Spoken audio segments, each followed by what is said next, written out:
All right, and welcome to Fast Break Breakfast, NBA podcast. My name is Keith, here once again with my buddies Chuck and John. Hey now. In the flesh, both of yous. I'm here. Hello.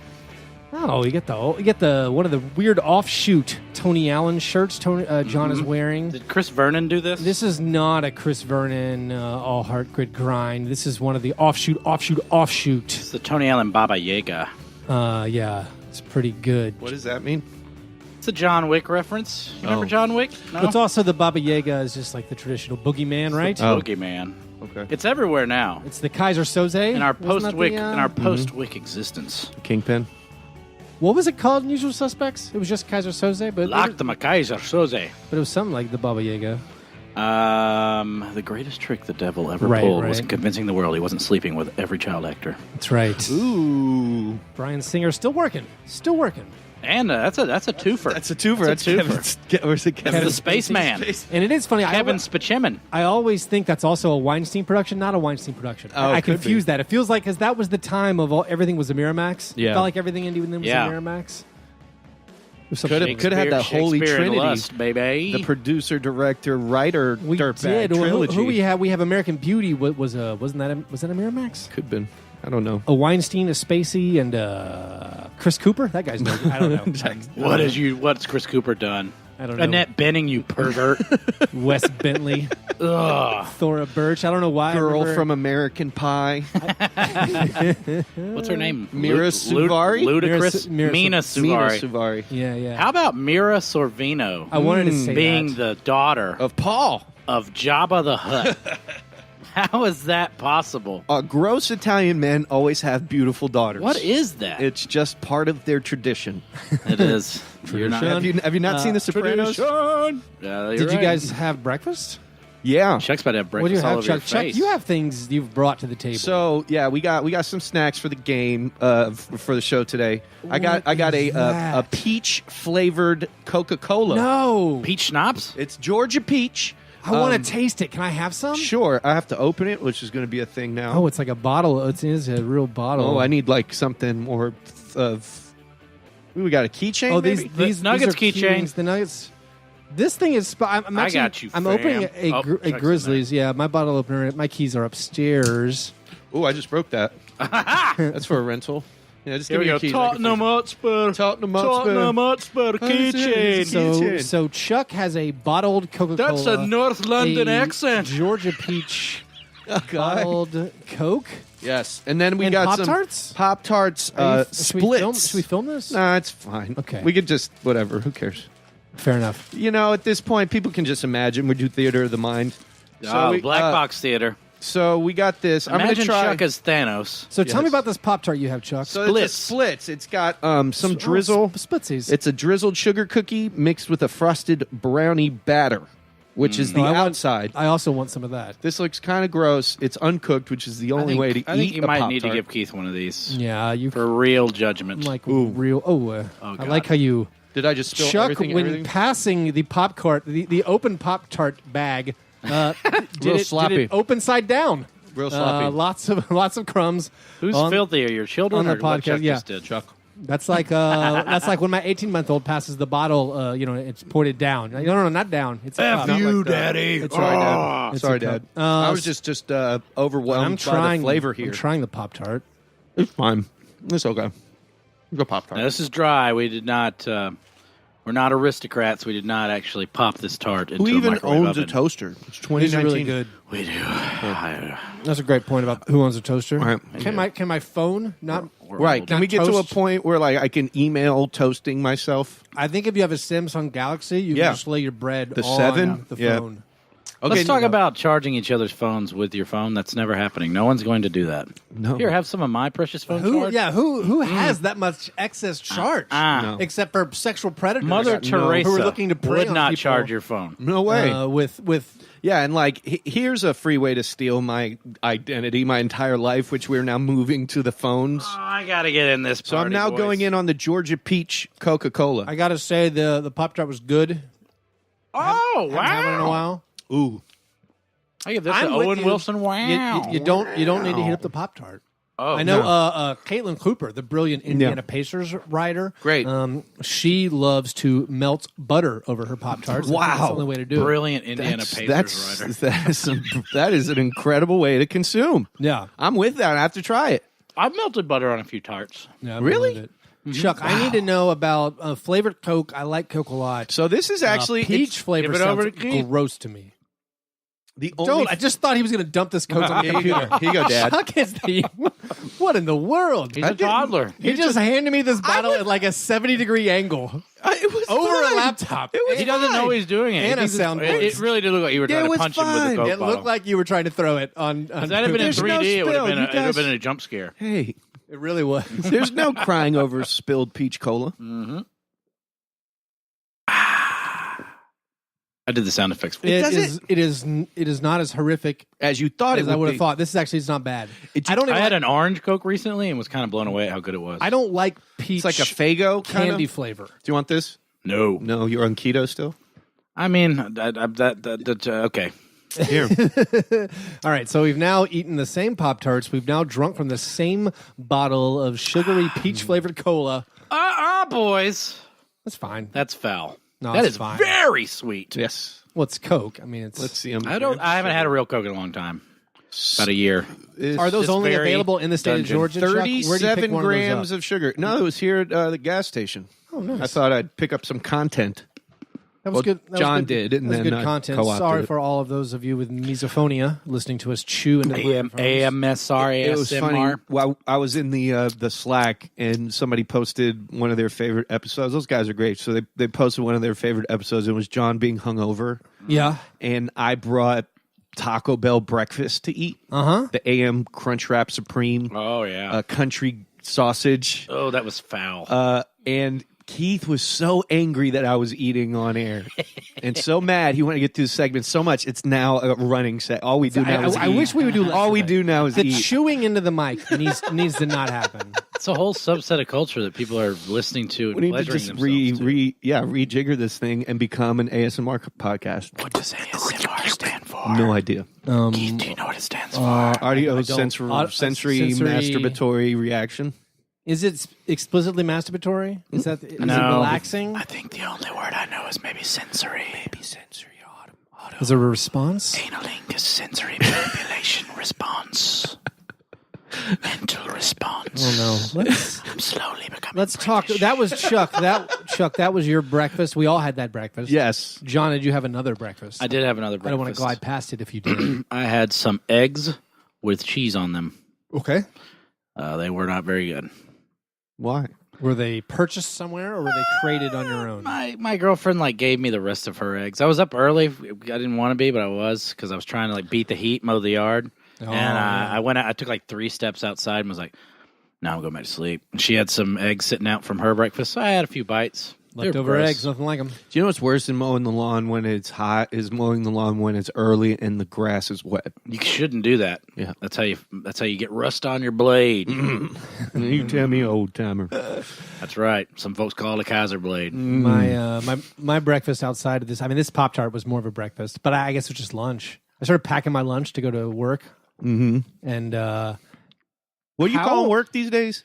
well, so I still work part-time at a school, Right. which I have done. Keith, I have a job for you. I have Yeah. a business opportunity for you. What's that? You and I'll be the brains of the operation. You'll be the face man. You're Okay. the face man. All right.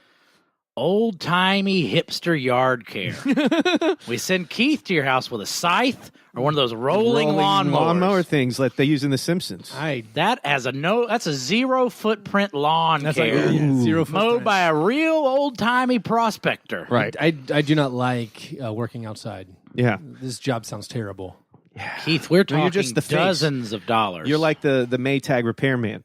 Well, you don't actually send go you out. there. You're the dude who we just film doing it, and then we hire Mexican child. illegal immigrants. We I'm send sorry, you show up there. undocumented immigrants. They're not illegal. We send you there, but as soon as they shut the door, in comes just some horrible foreign person. I think it'd be important to bring along a record player Yeah. Oh yeah. to play whatever hand curated.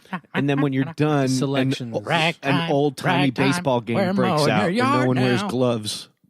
You know, That is great. So this, or you John, just bring this, a goat. This hipster idea, that is the way to do it. That's real. Shout out my buddy Josh who rented goats for 2 days To mow his yard. because he had some foliage that needed to be cleared. That's amazing. So he went the goat route. Goat route. He heard about it and he tried it out. That's Just lets amazing. him go. And he also he did a time lapse photography of the whole thing. It was incredible. No, so How many upvotes that get on Reddit? no, I brought my lunch to my job at the middle school, the Ritzy Middle School. Mm-hmm. Are there hipstery bespoke lunch boxes for men? Sure. Are yes. there? I have one. Are there leather bound? Are there Yes. things that look like I assume, or like maybe it looks like a large artillery shell, something real manly? Yeah, yeah. I can put Well, it depends my what lunch you're in. what you're looking for. Are you looking for rockabilly? Because then Is you there want rockabilly lunchboxes? because you want a rockabilly lunchbox. Oh, and then you rockabilly, got- that's just fat with bangs, right? effectively, it's goth evolution 2.0. Because I don't want There's- handle. I feel like the handle. Right. She's not fat. How She's do you- rockabilly. There's how fat. do you hold it? There's all sorts of weird old time stuff. Fat There's- guys with pompadours and fat girls with bangs. John, you're talking about yourself again. Hey. Hey, no, I'm a but hip yeah. cat. Do you want rockabilly? Do you want Americana? Do you want to go way back? Do you want like a Civil War 1600s? What things do you have in the Strives back for of your truck? authenticism. What do you have in the back of your truck you can sell me? I just want to carry a lunchbox that doesn't have a handle that dangles down, pretty much. Like I'm thinking like a DOP kit, just like a travel. I got kit. one that'll Like- connect like- your tool loop. Does it go in my tool belt? Should I bring a tool belt? When are we going to bring back hipster tool belts? This could be a thing. What do you mean bring them back? When were they a thing? Well, I mean, fanny packs were hipster Yes. back. they're still here. Those were hipster back. That's just here. good wrestler gear, man. Yeah. You ever try to put 300 somas in your wallet, buddy? I've been there. Well, anyway, I need to carry my pills. so I guess my economical breakfast fashion. was the lunch I packed from home, but it got me to thinking I wish I had something to bring it in. Don't they at the rich school have like chocolate fountains and like you eat off? Well, of, they like, probably slaves' do, but backs? again, I've never actually in the now 10 years I've been going to this school. They've never met with like HR to explain anything to me. I actually parked in the wrong guy's spot this week. Oh no, Keith, are you all right? Did Again, been doing part-time work for the school for over a decade. you get written up? Had no idea there were assigned parking spots. This was the first time it had ever come up. The IT guy. Oh, that's I the bet one he was, that would I bet he complain. was furious. The IT guy was texted the guy who I work under, the choral and theater guy, and said, "Hey, I'm sure is it this whose car is this?" That's right. And this car was parked with empty spaces on either side. Incredible. But I was in this guy's spot, and I was like, and I literally was like, "Yeah, I didn't know there were spots. No one's ever told me there were spots." So and real quick, you work at a fancy private school. private school. I have worked at fancy private schools. Yes, and you've attended fancy private. That's schools. true. Have we just unlocked? That's another wrinkle. The fact that I attended them. Have we unlocked that these fancy private schools are in fact bad? Oh, yeah, well, yes. Like who would hire us? Not qualified. Oh, I have no teaching certificate. Why was I allowed to teach? I Oh, also- yeah. That's the good thing. You don't have to. None of this public. You don't have to be. I didn't go to a fancy private school. I went to a kind of a rundown Catholic private school mostly. Catholic school. But there's still like rich kids. Oh, yeah. All of the teachers there are awful. They just know how to test you well and keep you from skipping and doing drugs because they lock you into a campus. Yeah, I was like, I got campusment. Right. The little of the school I see, I feel like the teachers are actually very good because I believe this private school pays competitively. I thought my teachers were good, but then when like I've done like Montgomery Bell stuff.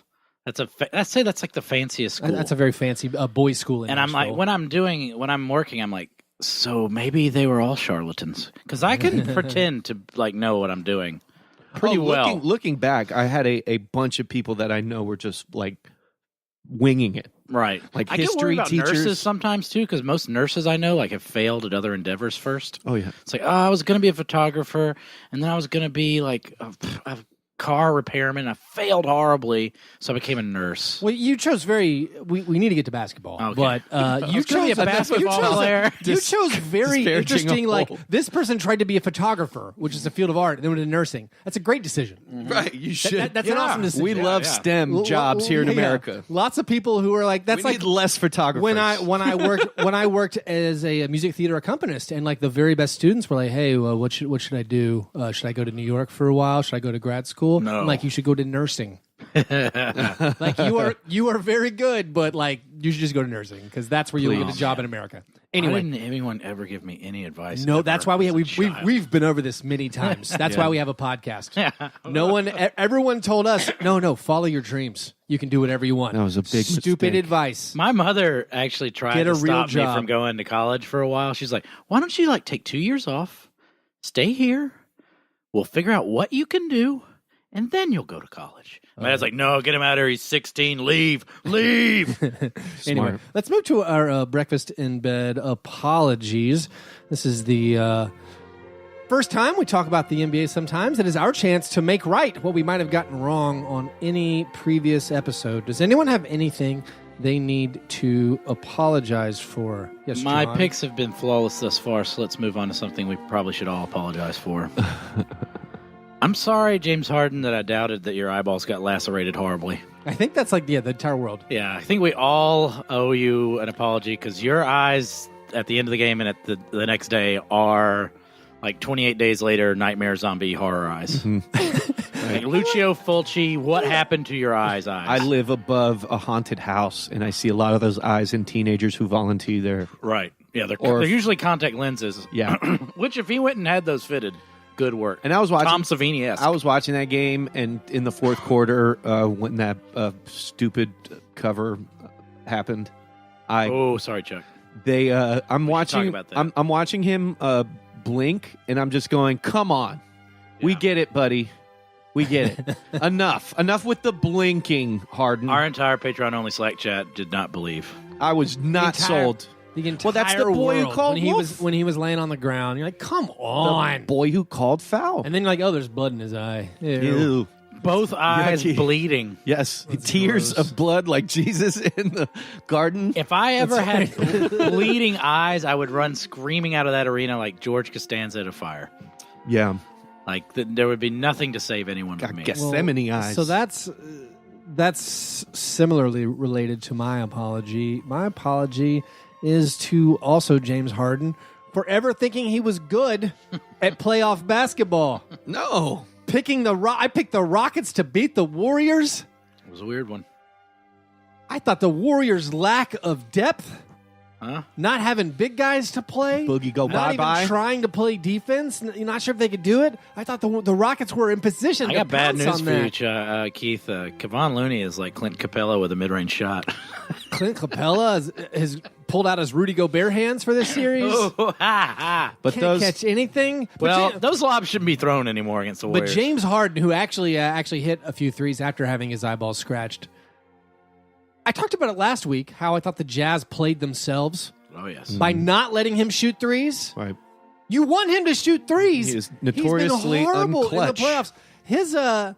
He's now the last 3 seasons in the playoffs. James Harden averages he shoots 30% on 11 3-pointers per game. 30%. He shoots 40% Russell overall. Westbrookian. It's exactly Russell Westbrookian. His entire career on Houston in the playoffs, he's only at 31.8% 3-pointers. This is damaging offensively. I don't know who to blame. I don't know if it's him. I don't know if there's just been weird circumstances every time. I don't know this year to blame Mike D'Antoni if his thing doesn't work in the playoffs. But Well, Daryl Morey knows. He wants the season shortened. He knows that Harden runs out of gas. He runs out of gas or something. The Morey released the referee audit, trying to get some sympathy, needing the refs to bail him out. We'll handle this some more in the Croissant questionnaire. This is like his 3-point shooting numbers are indistinguishable from like Antoine Walker's. Yeah. Like Antoine Walker also shot 40% from the field and higher 3-point percentage in the playoffs. on and large volume. had the best dance since the Sam Cassell Big Ball dance. And was Paul Pierce without stab wounds? So I mean, Points. yeah, James Harden. I don't You apologize for awesome. ever believing in him. I know you were awesome at regular season basketball.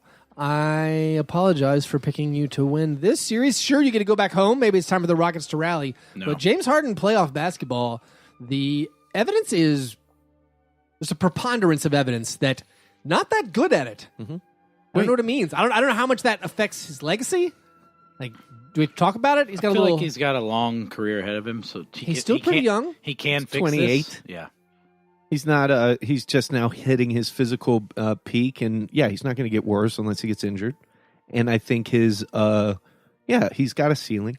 So, but everybody loses until they win in the playoffs. Everybody loses in the playoffs. Everybody. No, I mean, there's that next year it might be different when Durant's out of the It's West. so easy to overturn an image like this. It's easy. LeBron was a bum until he won. Everybody was So a bum. easy, yeah. The only people that ever benefit from stuff is like Dwayne Wade when he early in his career wins a chip. Now he's like young with a thing. Yeah, for some level of fandom, that's enough. Right. And Like then some. like that guy's untouchable to them. now. Right. You can't. And usually it's through the talking Even head. though that championship was fraud. Yeah, and it was Bennett Salvatore's in a way, and there was a lot of stuff, but who cares? Because it's in the banners in the rafters. I'm just trolling. And you can't take it away from me. But that's the reality. Those guys are all. Jordan was the way too. He stunk in the playoffs, and everybody said he was. And bad. I know. I mean, people know I don't like the Rockets. Right.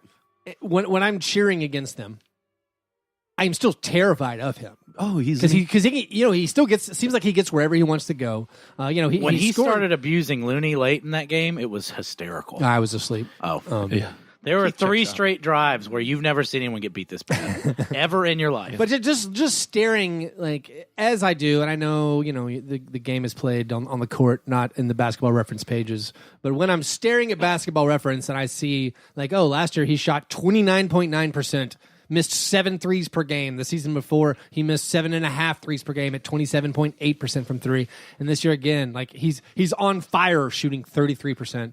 Do you think it's possible, Keith, that everyone else has a different gear that he doesn't have?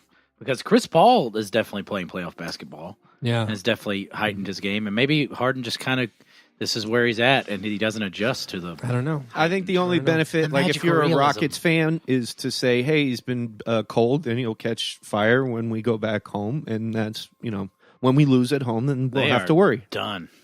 It's done. not over until there's somebody wins on You the road. had to steal one. Chuck, you have anything you're apologizing for? Last week I accidentally was ripping on my weed pen instead of my Juul, so I got really stoned, and I was probably not making too much sense. I High usage Chuck. said Jamichael Green was better than Draymond Green, and that's probably, was funny. It's probably not true. That was a good amazing. joke. It was the best Green. I in did the- cut in the out- state. Draymond heard you. That was bulletin board I did. material. was. I did cut out the one thing where on the game of scones Mm-hmm. when we started, and I said Donovan Mitchell, and Mm-hmm. I was waiting for you to respond, and then you came back with something else, Mitchell. and then I said Donovan Mitchell. Chuck, it's your turn. I actually left that part out, and I don't know if I made the right choice or not. My guy was gone. Oh, He was on another plane. by the time we got past the worst of the week, it was Rip City. Yeah. Blazer fan. Anyway, all right. So those were Blaze the bar, our woo. breakfast in bed apologies. Oh, look. Chuck didn't get an apology, so I'm just going to apologize to Chuck. Okay. That wasn't a real apology, Chuck. Here's a real apology. Sorry I let you into this world of gambling again. Chuck bet. You bet money? It was He the bet worst of the money. He week. took It's my that- worst of the week. He saw that Scott Foster referee assignment and said, give me Warriors -6. I was like, the NBA is and they not going didn't to allow cover. this. No, and they didn't cover in spectacular. But still, the bizarre Rockets are now fashion. 0-8 No, in the postseason. the worst part was the It's line Scott dropped to Foster. 5.5 Yeah. before tip, and that's where. Are we going to talk about this now or later? Is this going to be your worst? Make it all. We can all make it one thing at this point. Do we really? What are segments? They're just constructs that we can bypass. Parts of an annelid. Yes.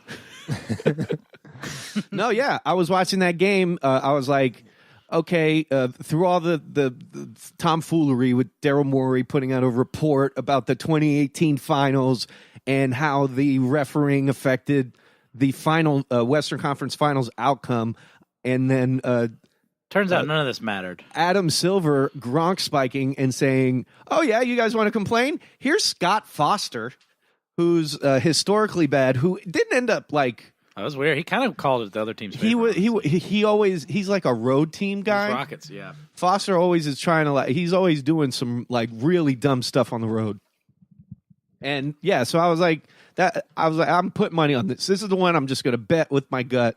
I took it at -6 and watched the game go from the Warriors having a 12-point lead with 40 seconds left to them being only up 4 with 13, three with 13 seconds left, and then managing to cover with the last 2 free throws with no time. I wish I had screenshotted or somehow made a time lapse video of Chuck's text to me during this. The whole time. But did you feel alive? So I'm curious. So Chuck, you read about Scott Foster, and you said, I need to make a quick buck. I think I want to bet John. Let me short. Can you help me bet? Right. I wanted to short the yeah. I Venmoed John money. It was the first time I've ever done this.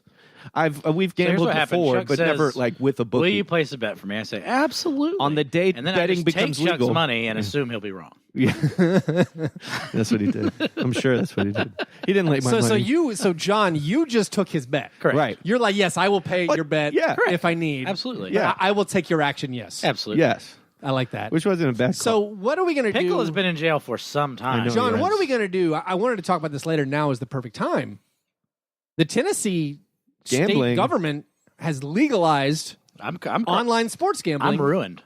What does that mean? So is that... It means John needs to build a better website. so John needs to get sanctioned now? It means very, very little, actually. It mostly has to do with, like, now a lot of your, like, fantasy websites you'll be able to use.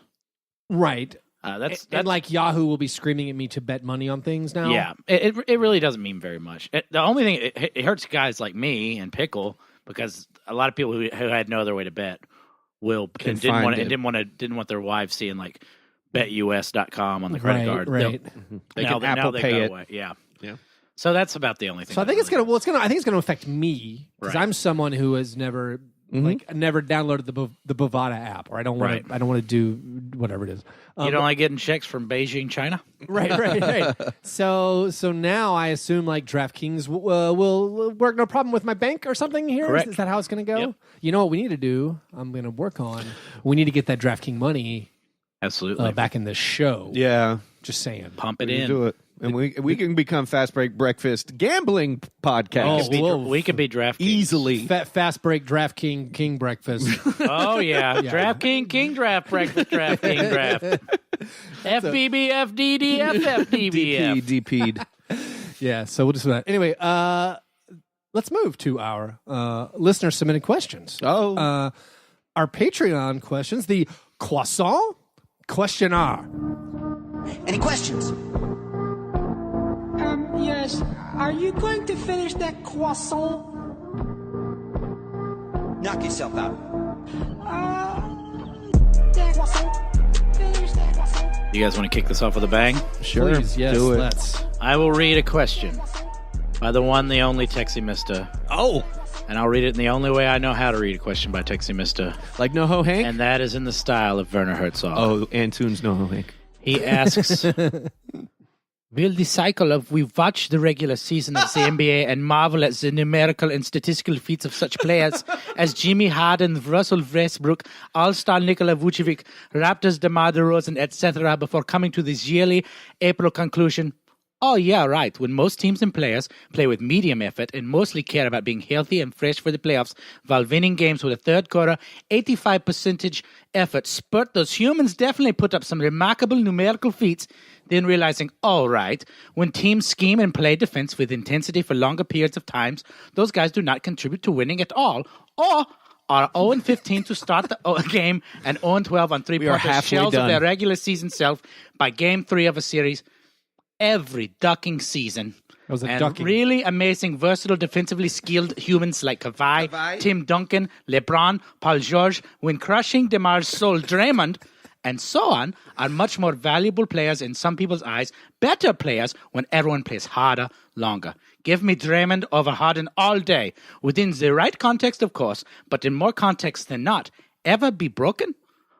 Or will 24-hour trash splitting machines, aka ESPN, always needs the content? Goodness. That was like Werner Herzog on speed. I had to speed it up. We had to get That through was it. Dieter Sprockets. If you want the Werner, you got to get deeper and Deep and make it a little bit longer. more The like gist of the Christian. question was: are the regular season players and playoff players? Is that Yeah, kind of it seems the like 82 it. game versus the 16 Yeah. game? What we were talking about, Yeah. Harden always gonna. It was basically be a little prefaced short earlier. in the postseason. yeah. And I think Tixie's definitely onto something. He's but the cycle will kind of always continue because there's always going to be those guys who, during the course of a season, have 82 games to beat up on the bad teams. Right. That's always going to be there. Yeah, and there's going to be times when the good players are facing a good team with their best player hurt or at half, capacity or whatever. But here's the thing: we don't remember the Sidney Moncriefs, and we don't remember some of these statistical guys who are always in the MVP race very well. And that's just what happens to these players. When he's talking about your DeMar DeRozan's, your LaMarcus Aldridge, where we think it's a real thing, where it's just they're lesser. They still have some good playoff games. I know LaMarcus Aldridge has had some huge playoff games. DeMar DeRozan had some very nice games this season, but as a whole, it's just lesser. And I don't know if it's fair. I don't know if it's just small sample sizes. I mentioned earlier, like Karl Malone always had this, like kind of choking in the playoffs, Right. sort of. Random role players. A lot of times, don't hit their shots. They're fake shooters. You see all these guys, like the Bucks right now are dealing with is White Pat going to hit his shots in the playoffs? Like game 2, he did. But then you have other guys, or like Eric Bledsoe is just a bad series against Boston last year. Is he a guy who you can't really trust as much in the playoffs? And so I think there's a lot to that where you look at players who performed in the playoffs and they have more value. And he definitely appeals to me with he argues, he would rather, Texie was saying, he'd rather have Draymond instead of James Harden. Right. Because he just thinks Draymond is a baller. Right. Or he has whatever and when the DNA. Right, when the game is it's because it's a different game in the playoffs. There's just no question about it. Everybody's a little bit. Enes Kanter's playing actual defense. It seems like against the Nuggets. There's all this weird intensity and amplification. And it makes for better basketball. And you can't play that way 82 games. And everybody Draymond certainly didn't. Right. And there's, everybody's playing 40 minutes. The good players are playing 40 minutes. You don't have to worry about restrictions. It's a better or back-to-backs is a better system. That is one unfair thing about the Draymond versus Harden comparison is Draymond didn't have to play ball like James Harden did all season. Yeah. He wasn't needed to do that. Yeah. And there's a lot the to Rockets be, had to have Harden do that. Yeah, and there's a lot to be said about the names on this list of the guys who would be fantastic number twos, like maybe the best number 2 in the league, but are the 6th best number 1 or 8th best number 1 in the league. You know what I mean? So if they had a change in role, if Draymond was required to run an offense, how great would he look? He wouldn't look good. Yeah. So all the stuff where these people shine in these roles is great, but right now the role for James Harden is to score as many points as he can, shoot all the shots that he feels work in the offense. He's putting them up, and they're just not falling. And I don't think it's any sort of indictment on his ability or his greatness. He's freaking averaged 35 points a game this year. That's an insane number. That's the question, where I kind of think it is an indictment on James Harden. That it doesn't really work in the playoffs, but I don't know. I mean, I think they're a better team. That's Iguodala is playing incredible defense against Harden. He's looking. Iguodala looks 25 again, awesome. So fast. And there's just that team with that lineup of death. Iguodala has the insane. most dunks in the playoffs. Like that. What? Yeah, 19 dunks or something like that. It's insane. So the we fact brought up that the 6th best number 1 player. That leads us to our second croissant query. Okay. Counterproduct asks, from way down under, if Kemba Walker leaves the Hornets in free agency, and assuming my son remains a Hornets fan, what jersey should he get to replace his Kemba Walker jersey? That's a tough one. This is directed right at you, Keith. Well, I think your only option is to go full ironic hipster throwback. Okay. You got to get. We have the exact same You grandma. I was saying you got to get a Gerald Wallace, Bob. Or maybe a Primo Brezic. ooh, Bob, you got to embrace full ridiculous throwback. I was going to say there are Kendall Gill, Grandma. An old. Kwame Brown. I don't know what there are no cool. I mean, I guess you get on Blank and Bridges. Miles Bridges. Oh, yeah. I mean, you get that's Miles the real Bridges, answer. because there are no other cool players on that team. So what I would do if I was a Hornets fan and I lost my favorite player, would just like always go to the arena with a cigarette in my mouth, a beret, and wear a Tony Parker jersey, like Carrie Baguette. Oh yeah, Carrie That's not Baguette, and then have a mistress. That's not bad. That's a pretty good outfit. just That's a full Frenchman. full stereotype. But like glass of wine, That's not bad. yeah, Voltaire, I feel really after you guys. Yeah, bring Candide. walking around with existential dread. A burning model of Notre Dame. When does that snow globe come out? It's just ashes. I have so many $1 million ideas today. Holistic lawn care and burning Notre Dame. That's it. Our last listener submitted question comes from newest and lady listener Briggy Bug. Which NBA player is most likely to be an actual vampire? Well, we've long-standing this. history of who we think is on the show Buffy. It's Kyle Korver. He's a Yeah. Joss Whedon vampire. Yep. So that's if Should we have a non-Korver Well, I think edition? Kyle So, yeah. Korver. I think you look at. I don't know if this is the wrong. Ursan Ilyasova? where was Transylvania? Yeah, Ursan Ilyasova is again the stereotypical Nosferatu. Near Yemen, Yes. Chuck. Is it near Yemen? No. No. If we could go with former players, I feel like with his Kevin McHale is a Frankenstein's monster and a Dracula. I was thinking with his kind of very pale, gaunt appearance and dragon tattooed wings. Andrei Kirilenko screamed, vampire to Dead me. on. All right, you guys we've said all like the kind These of are like all- angular, scary vampire. Let's go. Let me give some different vampires. I gotta say, Anne Rice vampire, luxurious locks vampire. well, are you gonna say Nene? Nene's not bad. I could see That's Nene. Blade. That's more of a Blade I could vampire. see Nene in a Yeah, Blade well, situation. okay. Well, he could be. I guess I see him in an Anne Rice, Yeah, that works. Victorian era, Too. Okay. Hear me out. fluffy clothes. Gary Oldman vampire. Uh-huh. Hubie Brown, grow out the hair, put it in a nice bun. 100% Greg Popovich. Oh yeah, that's great. He looks like he's not only a vampire, but is the head of a large vampire Yes. Well, you're organization. just thinking about your yes, Night yes. Kings Game Right. of Thrones. That's what he is. Popovich crossover. He's the Night King. I mean, What about this? I got one. Boris Diaw could be a New Orleans plantation home owning, lute playing, Anne Rice vampire. I got one. Vampire in Brooklyn. It's 80s AC Green. Oh, I love it. Yeah. That's excellent. Yeah. That's very good. Anyway, those are very My very- favorite thing to do. My favorite thing to do because I hang around a lot of like goth kids or people who are into that kind of stuff, and they'll start Sure talking do. about vampire movies. My favorite thing to do is, you know, what my favorite vampire movie is Vampire in Brooklyn, and they look at me. I'm like, it's actually an incredible vampire movie, and then just walk away. What's the Jim Carrey one? Like Jim Carrey and Lauren Holly? Oh yeah, it's like First Bite, Something like that? Yeah, yeah. I never. No, don't Jim remember. Carrey's early over is pretty impressive. You got first bite, or what we're going to say Something is First like that. Bite. Oh, is this pre-mass? We're going to call it And that. then, Oh, yeah. and then there's Earth Girls Are Easy. Oh, yeah, I remember that. Jeff Goldblum and Damon Wayans, and then there's a bunch of Canadian porn nobody talks about. Anyway, those were the croissant questionnaire. Our listener submitted questions from our Patreon supporters. If you want to submit questions for that, you got to become a Patreon supporter. Patreon.com/fastbreakbreakfast. You join up there. You get access to exclusive bonus content, some little exclusive audio stuff every now and then, and you can submit your questions through the website or through our Slack, our listener Slack, which is very, very awesome. It's popping during the playoffs too. If you're in there, it's Slack at night is just like incredible. We had a wonderful run after the Nuggets beat the Blazers, where it was just Blazer fans roasting Nuggets players. We have a lot of. It was Blazers one fans of in my there. favorite things ever. My favorite one was Jokic looks like he always just finished sneezing. And that's Trent, and that was my favorite It roast. looks like he's a vampire who needs He needs a human blood. He transfusion. needs human blood. How do badly. we leave out Jokic? Because he's too portly.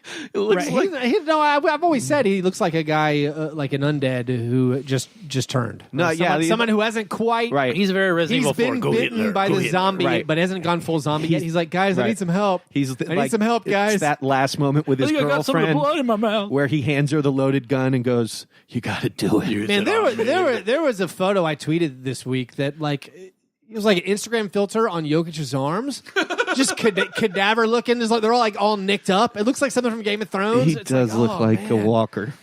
The skin. Lonnie Walker. It shouldn't be under those fluorescent lights. Anyway, Lonnie Walker's support hair. us at patreon.com/fastbreakbreakfast. SeatGeek saves you time and saves you money. Two of the more important commodities in our lives these days. They aggregate ticket selling sites together, so you don't have to go to 8 sites and then, I'm going to look at the 9th one now because I'm not quite sure. I was totally that way, of course. And then they also rank every ticket based on value. So you look at the section you want to sit in, find that big green dot, the darker green, the better. You'll start to experience just endorphins when you see that green dot and know that you're getting an awesome deal on the ticket. I used SeatGeek to go to a Bucks Wizards game, got awesome seats there for my fiance and me. So the way to get started with them, download the SeatGeek app and enter that familiar promo code Fast break. by using that code to get $20 off your first SeatGeek purchase. That's promo code Fast break. for $20 off your first SeatGeek purchase. Let them know that you came from us. Fast break. John is an asshole. Fast break.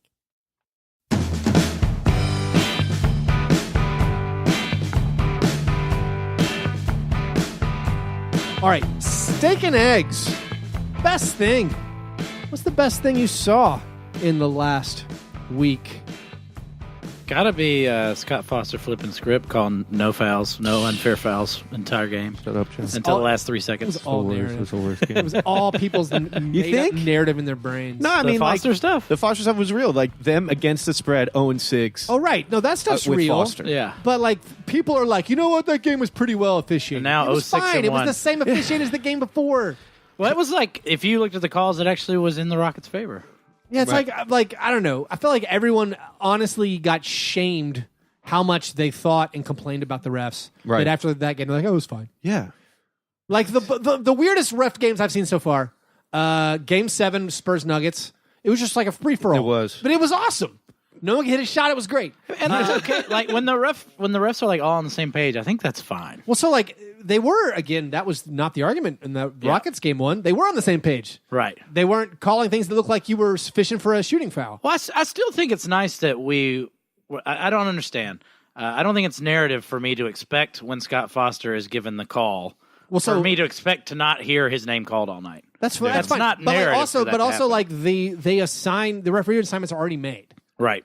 Like it wasn't a reactive thing. It wasn't? I thought it was released. No. Oh, so they had picked that before. Yeah, they don't tell you the refs Right. until the day of the game Yeah, for, I would gambling, imagine- for gambling purposes. Yeah, yeah. But they're already set before the series starts. 300 imagine- calls to I Tim imagine Donaghy in they a bought- 48-hour stretch. Yeah, they bought plane tickets a week or two Right. in advance, I'm sure.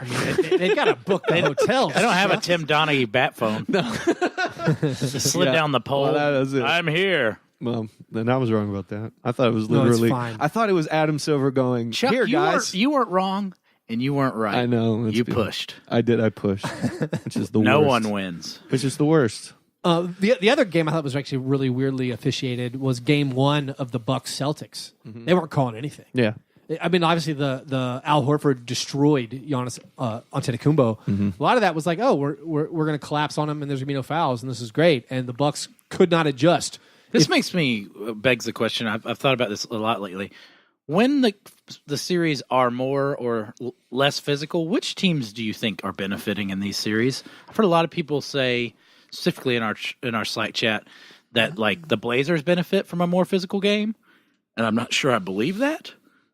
I think they're better players or backcourt players, so it doesn't make sense that them going to the hole and getting, chipped is good for them unless they're getting calls. I feel like I could, Right. I could, Yeah, I that could doesn't work make my sense. logic around it to think that Dame and CJ are so talented that they don't can have to get to the adjust and line? hit Yeah. jumpers and free themselves Okay. up for shots. Where like if inside All right, the that paint, makes- that if makes it people make are more pounding sense on to me. Jokic and Okay. the Nuggets aren't hitting their shots, It's a wrap. Now I understand. So it kind of I think because that at first I was like, oh man, if Dame and CJ aren't getting the calls, that's really bad. Yeah. But okay, that makes sense.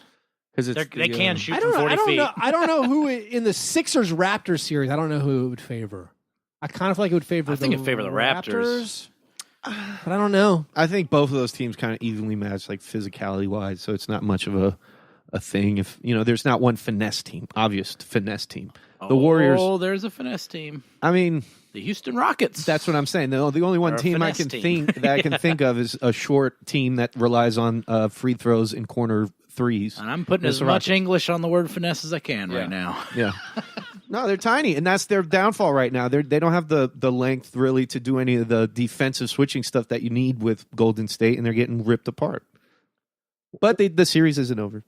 Well, my best thing is my boy, future Grizzly Chris Middleton. Shout out. Chris Middleton, who, 7 of 10. Well, he loves playing the Celtics. Just right. Yeah. Tears him up in the playoffs. He now has the highest 3-point percentage against a single opponent in NBA history. He's hitting 63% of his threes in his career against the Celtics in the playoffs. So I love watching that boy play. Come to the Grizzlies. We can work something out. Yeah, we got you, fam. We'll trade Mike Conley into space, dude. We'll try to play the free up some cap mostly. space. They need another Guardians of the Galaxy for the third movie, so go up there. You got the Anyway, Chris Middleton loves playing the Bucks as much as Eric Bledsoe does not. My best of the week. Since we're talking about refereeing, this is my opportunity to have a new soapbox. Oh, okay. I think we should just get rid of refs completely. Oh, Bill Lambier combat basketball? Yes, effectively, where there's a bunch of... You want to do a bunch of sensors. I want sensors in the jerseys, in the sneakers, on the lines, in the ball, on the hoop, surrounding the rim. I want VR, Chuck, this AI. is a very slippery slope. This is how we end up in dystopian nightmare, Chuck. The only thing I want a person involved with is to determine intent on fouls, and that's it. And that can be done from the sideline with a button. Wait. So how are Get you... rid of clear you, path. How are the computers programmed to call the fouls? You're saying a human is still calling fouls? So there'll be so in tennis for years they've determined in and out from a camera using artificial intelligence. Right, out of bounds again. I'm not arguing. No issue, we have obvious. stuff easy 3-pointers, like stuff like we start small. I'm not saying like right away, but ease into this idea that we can be cool with technology, taking away some of the stupid things that human error can change the fate of a series or a game.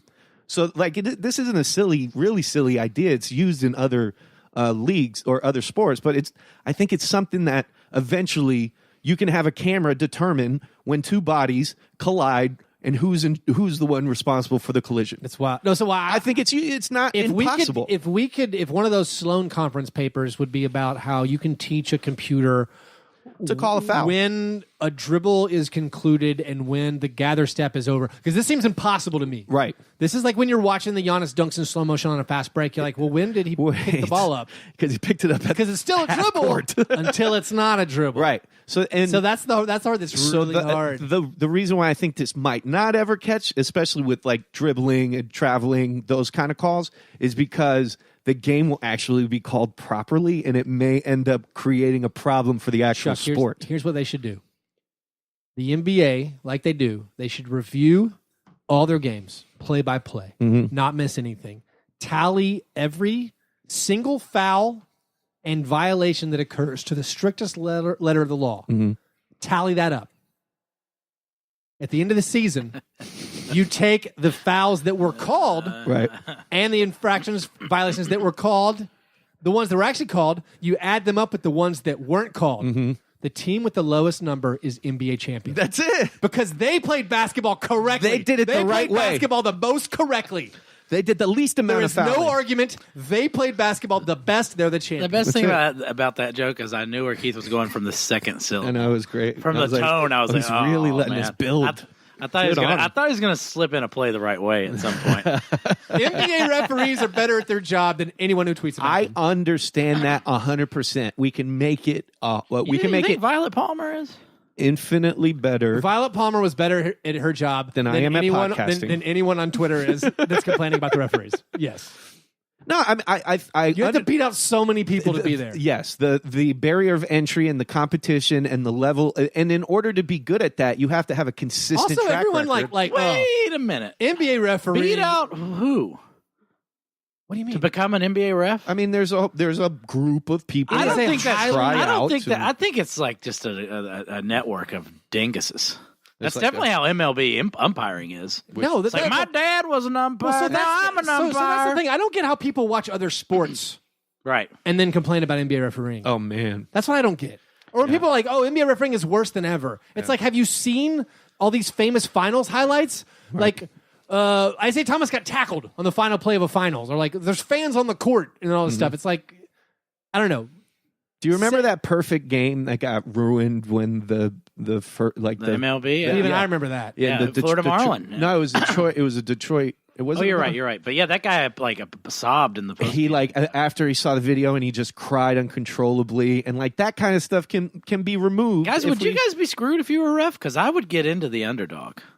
What does that mean? Like I would be like, oh yeah, that's a charge. How would I handle my the losing team that's coming back? My Give it to internal me. biases. Yeah. And that's another part of the computerized mechanization of refereeing, which would be beneficial. We'd never get Tim Duncan kicked off the sideline and ejected for laughing. Right. You know, like all that human stuff that gets like in there, the Joey Crawford stuff. I don't think I can agree with Keith too. We're not that far removed from an insane NBA officiating scandal with some of the same guys still being in the league and with gambling exploding the way it is. I don't you see think it, it's going to be you think it's going to be a big scandal? I don't know. I just don't buy that they're really great at their jobs or clean. Well, so here's the thing. So a referee baseline makes $200,000. That's amazing. That's so much more than starter level. Yes. So John, so how much money would you have to make on some kind of scheme? Like if you're making $400,000 a year, you're not going to risk that. You'd have to make it. Have to be like. I mean, it had to be worth millions. They did risk it. Yeah. No, Donaghy did. Yeah. Yeah, and it was probably for $5,000. It wasn't just Donaghy though. Like, yeah, they just couldn't catch him. There's hundreds of phone calls every night between him Foster. and. I mean, there's Salvatore. There's 3 guys still officiating implicated in that, and they still kept their job. And they just cauterized it. And let him fall not to get all turkey bacon, but this is what the biggest NBA conspiracy. Yeah, it's the one that is unresolved. Yeah, and there's stuff like when I'm watching a playoff game and I'm watching the last 2 minutes, everything really just looking like the whole game is based around that over. Like in my head, I'm like, this is all rigged. I'm like 40 seconds left. They're up 12. I'm like, they're going to backdoor this. I know it's going to happen. Watch, my money's going to walk out the door. Well, and it happened. Even Donaghy was saying they debunked stuff where he said like, oh yeah, I know to hit an over. I know I could call an illegal defense in like the first 2 minutes of the game to always hit the over. And the NBA is like, he called 2 illegal defenses in like 300 games in the first 2 minutes. Like he didn't actually do these things he said he did. Right. Even though we know he's dirty, a lot of the stuff he said about manipulating, they proved. And obviously the NBA has a motivation to try to counterfactual, but stomp it out and make him look like a lone actor. Lies, statistics. Yes. Let's move over to the worst of week. The opposite of our steak and eggs is our cream of wheat. Worst of week. What's the worst thing you saw this week? His damn cover. Chuck, and you're gambling. Happened once. Here's the thing, and I told John Burr, I was like, I texted him after. I was like, so the game pushed. He's like, hey man, that was the worst. I'm sorry. I hit him up with, what do you do now? What do I do now? And Burr said, you slowly turn into me. No, he goes, I'll just give you your money back. I said, no, how do I watch sports from this point forward? This is like David Carradine. I get him now. You know, I said in the words of Texie Mista, you're ducked. Right. It's like, I get why a guy has to dress up in a weird thing and choke himself because once a girl called me a very bad name in bed and I liked it a little too much and never called her again. You don't call her back. So I'm probably not going to gamble anymore. I like this. It was way too much fun for a game that really didn't have any import to me. Yeah. And no, nor to the series. It was, game 2. It wasn't like a really meaningful game. And I'm ruined now. My girlfriend did hash, really good hash one time. She was like, that was so amazing. I am never doing that again. Yeah. That's how I feel with opium. Yeah. That's what I'm actually trying to talk about. Opium, yeah. She did it like in Amsterdam when she was like 22, so like 700 years ago. And she's like, I'm just never doing that again. That was so amazing. Yeah. I wish that had happened to me. Yeah, you just kept do it you again. literally chased that dragon. My worst thing is I was watching the Big 3 draft. Shout out on Wednesday night. Are we really going to become a Big 3 podcast? No, I think I can't keep track of it. No. I will say they have a video. Who are you going to call? Ghost Ballers. This guy, I think it was Andrew Potter on Twitter, pointed out he showed me the You're a wizard, Andrew. the Big 3 video they made for the new team, the Bivouac. Say what? How does that work? What does that mean? That sounds like a name I made up for 2 rookies. I don't want to so I know the term bivouac from Deadwood. Yeah. When he's like, round the cavalry will bivouac outside of camp. Yeah. which means it's like a temporary, like it's a temporary shelter. Fort. Or So camp. there's Chuck, it's like when you're at Bonnaroo and go ahead. there's a video of Ice Cube saying, "What's bivouac?" And he just says bivouac. He says it with 2 syllables. He says, "What's bivouac? A bivouac is the army." And he's just showing these pictures of ants, an army on the move. Bivouac. That's not what it is.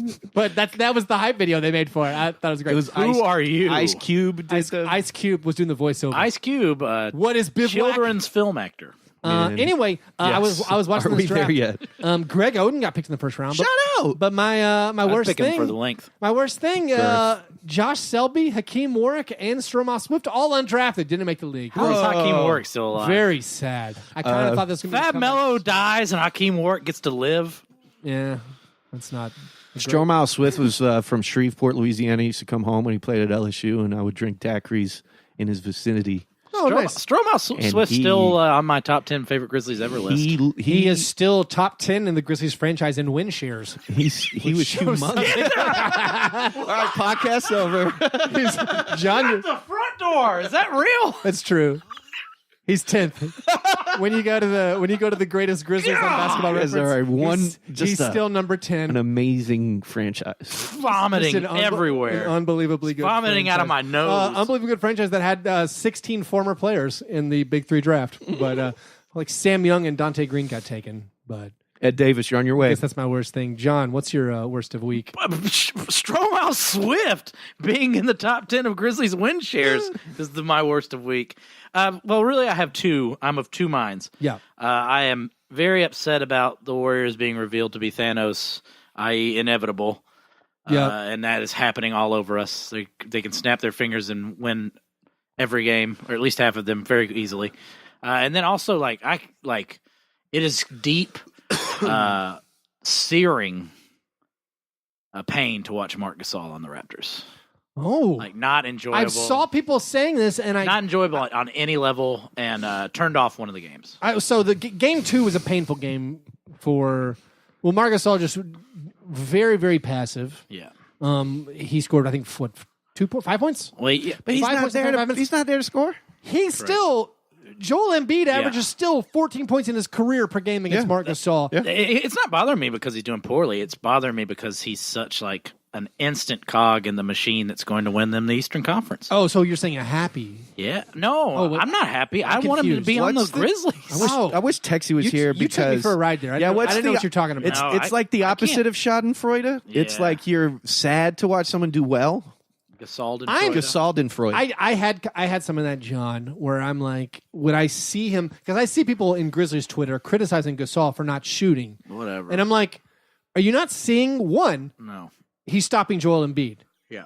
2, might be injured. sure. It's still. He's. I playing, mean, he was injured. Marcus Hey, playing Chuck, really good. Joel defense. Embiid, 82 game or 16 game? I know I'm an 82 game podcaster. This 16. No, but no. win Marc podcast. Gasol is just getting people wide open shots on every possession. He's Yeah. He also his passing is next level. and they haven't had a real chance to they haven't had an off season. This is just him winging it. My Gasol Gasoldenfreude is Which I also think is just jealousy. is seeing Gasol Filled with it. knowing that Gasol was a deferential player. This guy's favorite thing is to not shoot. We can see clearly on the Raptors. It's perfect. It's what he wants to do. So on the Grizzlies, every year they surrounded him with people who hate shooting. Right.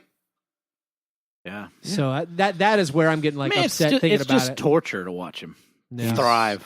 He's it's not good to see your ex-girlfriend just Absolutely. start her own business. I want She's that got a woman to be a heroin addict. She's got a cupcake shop in West Nashville. I want her to end up with someone like Chuck. And her new boyfriend is I don't not want me. this. Oh, look at you. Is a podcaster.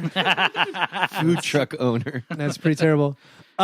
Thinking about, did you have another negative thing, John? No, those are just the Warriors' inevitability, and this is just some of the.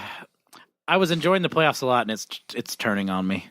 So going back again to the 82 game player, the 16 game player, I was looking up people who had multiple terrible shooting performances because you guys know, we have the award segment of the program coming right up. But I love bad shooting performances, and I was thinking does James Harden have more of these than other people? Are there other top players who have also had lots of, like, these are guys, go-to players on teams who've missed a lot of their shots. So I looked it up, guys, and what's that song? Dinklage, Peter Dinklage, Peter Dinklage, Peter Dinklage, it's Aria, it's Aria. Game of Scones. So in the three-point era, which is the last 40 years, I was looking at the players in the playoffs who have the most games where they shot the ball at least 15 times and hit less than 30% of their shots. Well, this is impossible. It's impossible. 4 or 5 of these names we've already said on today's show. Wow. Yeah, can I go ahead and throw one out there? This is players who have shot the ball at least 15 times in a game and missed 70% of their shots or more. So they made 30% or fewer of their shots. I want the people who did this the most.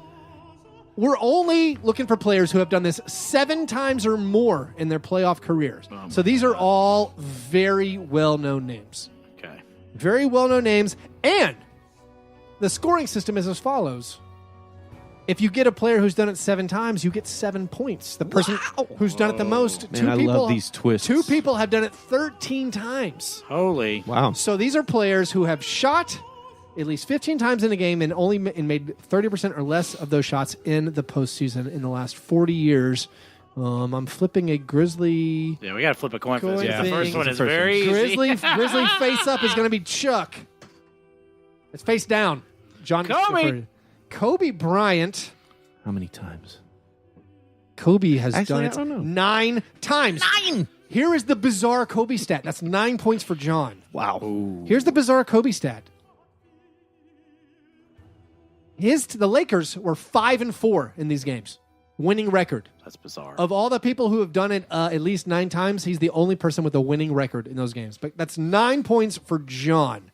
Chuck. Give me Jimmy Boy, pretty Jimmy Harden. James Harden is correct. He's done it 8 times. That's 8 points for Chuck. We get Harden. Harden was in the question. No, it wasn't. I don't think he was. He was I used. said- he was used in the context of the question. I said these guys we've said several times this show. All right. All kind of hell up their butt. Karl Malone. Karl Malone 11 times. Wow. I mean, Karl Malone's playoff tomfoolery was not a joke. The Jazz were 3-8 in such games. That's 11 points for John. He leads 20-8. Chuck. Let's go Russell Westbrook. I like it. 13 times. Oh my God. 13 times. Tied for the most ever. And Chuck has seized the means of production, is winning 21-20 over John. Up the Joe proletariat. Johnson? Joe Johnson is incorrect, but I like the guess. Damn it. I don't know where Joe Johnson falls. Let me use this as a reminder to let everyone know how bad Paul Pierce was in the playoffs. Oh, Chuck is doing a victory lap. Oh, Chuck is walking it off. Oh, he's doing the big balls. Oh, he's doing the big. Oh, he did an Antoine Walker. Chuck with the back-to-back grand slam. What am I supposed to do with that? Oh, I'm leaning into the skid and saying John Starks. I've lost my mind. Paul Pierce also did it 13 times. Chuck moves up to 34 points with the back-to-back double whammy. I just don't even know what to do with that. All right, John. I called my shot. Yeah. Oh, that was good. Wow. All right, John, you're up. I'm going to stay with the Johnson brothers Johnson. Say Larry Johnson. Larry Johnson, no. Interesting, but no. Chuck with a commanding 34-20 lead. Chuck, you want to keep going? I feel like you're on the right. You're in the right path, on the right route. Yeah, I think so too. I keep wanting to say stuff like John Starks. That can't be right. No, you got to think bigger. You got to think a little bigger. Reggie Miller.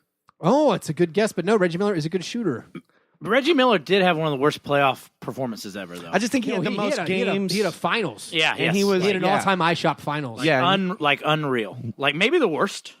Let's say first to 40. So it'll be if Chuck hits probably his next one, he'll win. But John, you're up. Allen Iverson? Allen Iverson is correct with 12. Wow. The Sixers were 3-9 in those games. So now it's a very, very close game. Back again, 32-34. Chuck might have celebrated too early. Clyde Drexler? Clyde Drexler is correct, and Chuck is the winner. Got it, yeah. Clyde Drexler did it 7 times. Is Dominique on the list? Dominic is not on the list. I don't know if he had enough playoff games. Yeah. Possible. I don't know. Barkley.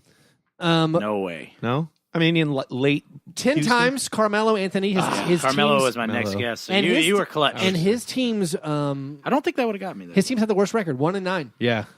Scottie Pippen, 10 times. What? Larry Joe Bird, 9 times. Yeah, Larry was good. Vince Carter, Tim Hardaway, and then we have Dame Lillard, Tony Parker, Rasheed Wallace. Those are all 8 times, and then 7 times Dennis Johnson on there? Tim Duncan, Kevin Durant, Dr. J, Paul George, Richard Hamilton, Jason Kidd, J.R. Smith, Isaiah Thomas, the good one, and Meta World Peace. So you really needed to go volume there. Yeah, because that's why Duncan doesn't even make sense. In my head, I started rolling through some of the worst games ever, which Kevin Durant has a really bad one, So too. Duncan, I think it's worth noting. As a big man, he played a lot of playoff games. Yeah, in mid-range. He had a bunch of games where he missed a ton of shots. Right. Yeah. As a big guy. He also had, didn't that near quadruple double game in the finals? I think Duncan shot something like 3 for 18 in that game, or some insanely bad shooting. Anyway, let's move to the awards segment of the program. The International Stackhouse of Pancakes Award. There we go. Given each week to the worst performance in a box score. This week, only one. It cannot be as legendary as last week. This week was so good. Wrong. Wow. Wait. Wow. Here's the thing. This is my confession. I did not know this happened until today when I looked it up. Like maybe I skipped over this game, but it blew my mind. Anyway, one honorable mention: Damian Lillard, 5 for 17. We have 3 nominees: Kyrie Irving in the game 2 loss. 2. Excuse me. Was 4 for 18, 9 points, 5 rebounds, 4 assists, a steal, a block, 3 turnovers, 3 personal fouls. Joel Embiid in the game 1 loss Dancer. was 5 for 18, 16 points, 8 rebounds, 2 assists, 2 personal fouls. Gonna need a bigger boat. Get it. And then sweet Lou Williams in game 6 defeat to the Warriors. 3 for 21. He didn't have his legs. 3 for 21, 8 points. Too many ladies, too many girlfriends. 2 rebounds, 7 assists, a steal, 3 turnovers, 2 personal fouls. So it's Lou Will. Oh, duh. Because 3 for 21 is a massive number. And is one of the worst postseason shooting performances ever. I'd say that factually. Mm-hmm. And not lightly. It's also adjustable to 4 for 20 if you want. In my head, he could have made one. He could have made one. And then it would have been 4 for 21. And he would have had to shoot fewer. No, never mind. It didn't work. No, I understand. It's not how this works. You can't go in the future. I'm concerned it made and sense change the future of the future that you're in. You got to go back and rechange the past. Created a parallel timeline. I can't give you this hope stone. So, congratulations, Lou Williams. Is there even a hope stone? One of the worst. I don't know. It's a Hope Diamond. That's what it was. Diamonds. Congratulations, Lou. Quit eating my sesame cake. Par fadeaway. What are we looking forward to? We didn't even really mention the playoff series. No. Yeah, more Bucks Celtics. Who you got? Who I got? It's Bucks. I got these Bucks. I think that first game. Well, I think that first what was game. Your pick and now what are you thinking? I did Bucks in 5. Yeah. Which was not probably a smart bet, but I think we have a wow. I'm just over here. Say Chuck, just knock things over. It's okay. Just knocking things over. Don't put things near me. Big That's toddler. just never good. Big toddler. Yeah, so I had the Celtics winning a game. They did. I think Giannis has figured it out. They had to readjust after playing a peewee team in the Pistons in the first round, and now they got used to the way they pitch, and they can figure it out. I think neither the Bucks nor the Blazers should feel too good about their victories, because I feel like a lot of. I don't think the Celtics will shoot that poorly again, and I like the Blazers like kind of. That was the craziest game. Yeah, Blazers game 2. And the Nuggets are never going to shoot that. Yeah, poorly and the especially Bucks from the aren't free throw going to line. hit 23s again. I get that, but they once you might. They might. Right. Once you do that, Chief Brody might hit 15 all by himself. Yeah, once you do that to a team and you beat them like that, I don't know. I think you just have the psychological. The Nuggets edge. game was so weird. It was. I was looking this up. Only 3 times all season has a team shot under 35% from the field. Shot under 63% from the free throw line. 61%. They didn't hit any of their free throws either. It was such a bizarre thing. And the other teams that did it, the Heat did it in a 20-point loss, and the Lakers did it in a 20-point loss. So it was so weird. Like the Blazers weren't on their A game. The Nuggets, the Blazers were the first road team ever to win a game on the road when you were out offensive rebounded by 16. A bunch of weird, just random stats. I've really bizarre game. That's one of those and I still have a lot of hopes for the Blazers in this series, but that's one of those rare wins where I'd be like, oh man, we lost that game. Mm-hmm. Wow, we lost, and we might lose it. We might lose the next 3 games. My least favorite thing that's happening right now is watching Blazers Twitter and Nuggets Twitter kind of just like they don't know they're bashing each other and they're different worlds, but it's just like watching my Blazer fans like demolish Nuggets fans, and then the opposite happening from both sides. I only see the Blazers side because we are so blazed out. I have I have friends in Denver that that's right. Yeah. It's a weird world. Because those are our favorite fan bases. Never mind. I'm undoing my big 3 worst of week. My worst of week is watching my timeline of Blazers fans. Guys, get a hold of yourselves. It's embarrassing. They are going off. They're like crazy upset about everything, and they're like if I feel like this is what would happen if I followed more Rockets fans. I always thought like Rockets fans like these are the angriest that the replies I get from random James Harden 420 accounts. I'm like, why are they so mean about it? Like? But this Blazers fans are so upset about every call. It's crazy. Because and it's not to just bash. Relax, guys. It's not to bash. This is the Blazers are Portland. The Nuggets are the 5th favorite team of Denver. Yeah. So the intensity on the Nuggets. Yeah, I was there in Denver and I was walking down the street. The Nuggets and the Avs were in the playoffs, but everything was Avs. They had Avs players' jerseys strung across buildings in the street, and it was insane to see. No recognition of the Nuggets in that town at all. Not even on the news. John, you picked the Blazers to make the Western Conference Finals. I don't feel good about it. You don't feel good about it. So I wanted to know your confidence level now after 2 games. I've stuck with my picks because I thought, I just don't like.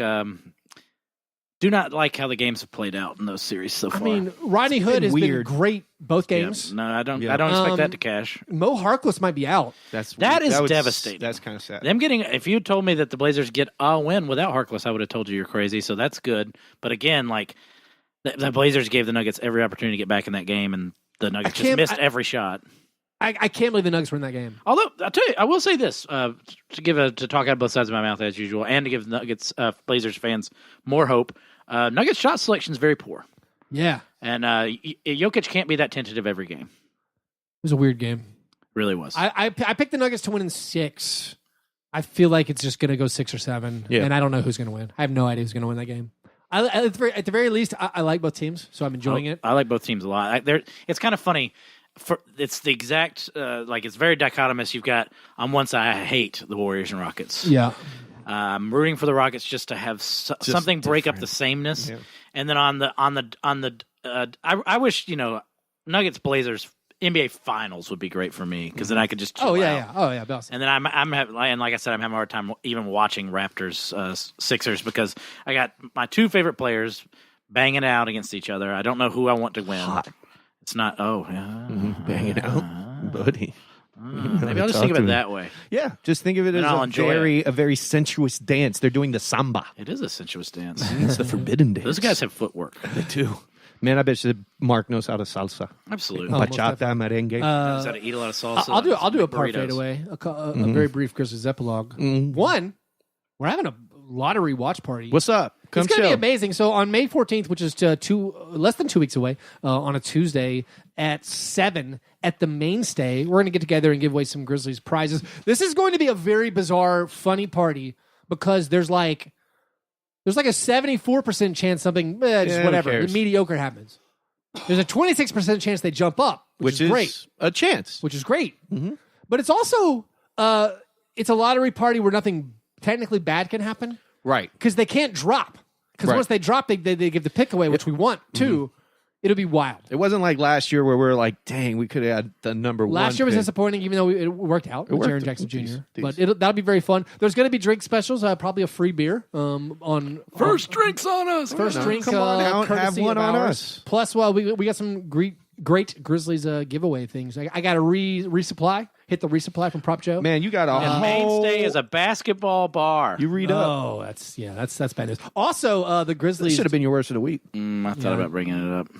Maybe we'll do a Patreon recording. We gotta go. We'll also, the Grizzlies interviewing Sarunas Yasikevicius? That's not how you say it. Marciulionis. What? Oh, Marciulionis. Sorry. No, I made that up. That's the player. Oh, yeah. No, Yasikevicius used to be a player. Yasikevicius. He played for the Warriors. But also, I don't know if it's actually like a legit someone they're looking at, but this is Jonas Valanciunas getting his Lithuanian coach an interview for the second straight season because he also had an interview with the Raptors last year. Wow. So there's a little... That's why we come to you, Keith. I saw a basketball Investigative breakdown reporting. video of him and the offense that he runs, and it looked pretty great. And he had like nobodies in Turkey running I'm just it. glad it's not It'd be someone fun to see from the Good Old Boys Network. I'm always very hesitant about international coaches coming to America and controlling American locker rooms.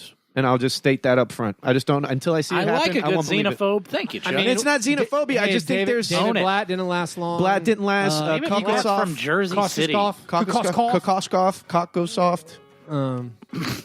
Yeah.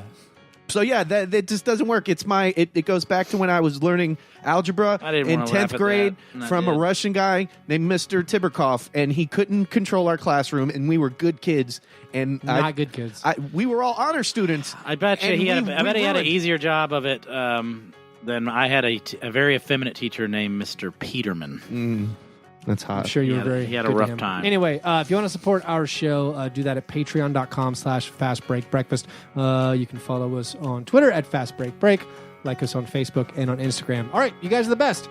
Thanks for listening. And remember, breakfast is the most important thing.